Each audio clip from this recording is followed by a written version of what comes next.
앵커 김종필 전 국무총리의 90년 인생은 굴곡진 한국 현대 정치사를 그대로 반영하고 있습니다. 5.16 군사 쿠데타의 주역으로 정치에 입문해봐. 정희 전 대통령의 최측근으로 불렸고 DJP 연합으로 김대중 정부 탄생에 또 결정적인 역할을 했습니다. 김 전 총리의 삶을 김은건 기자가 정리했습니다. 기자 지난 1926년 충남 부여에서 태어난 김종필 전 총리는 광복 이후 서울대를 그만두고 육군사관학교에 입학합니다. 육사를 졸업한 뒤 정희 전 대통령과 5.16 군사 쿠데타에 깊숙이 가담했고 30 중반에 초대 중앙정보부장을 맡습니다. 지난 1962년 대한뉴스 김종필 정보부장은 10월 20일 오후 하네다 공항에 도착했습니다. 박정희 전 대통령의 최측근으로 활동하다 쫓겨나듯 공직에서 물러났지만 삼성계연과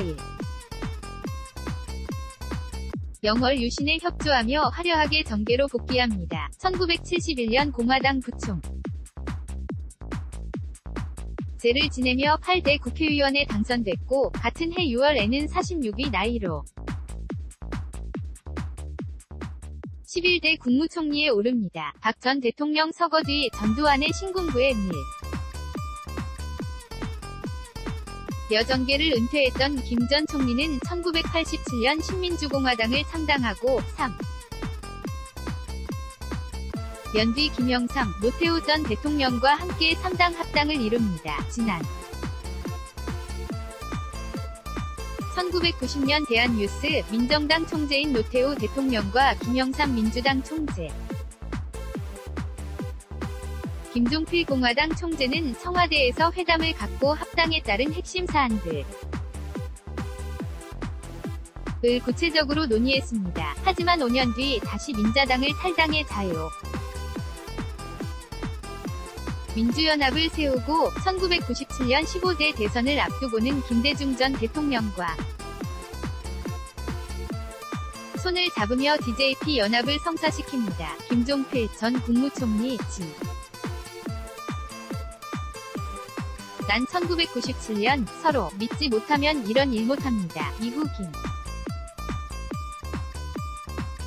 대중정부의 초대 국무총리를 지냈지만 DJP 연합은 오래가지 못했고 지난 2004년 17대 국회의원 선거에서 자밀련이 참패하자 정치권을 떠났습니다. 이후 정치권을 향해 좀처럼 자신의 목소리를 내지 않았던 김 전 총리는 3년 전 부인인 고 박영옥 여사의 빈소에서 정치는 허업이라는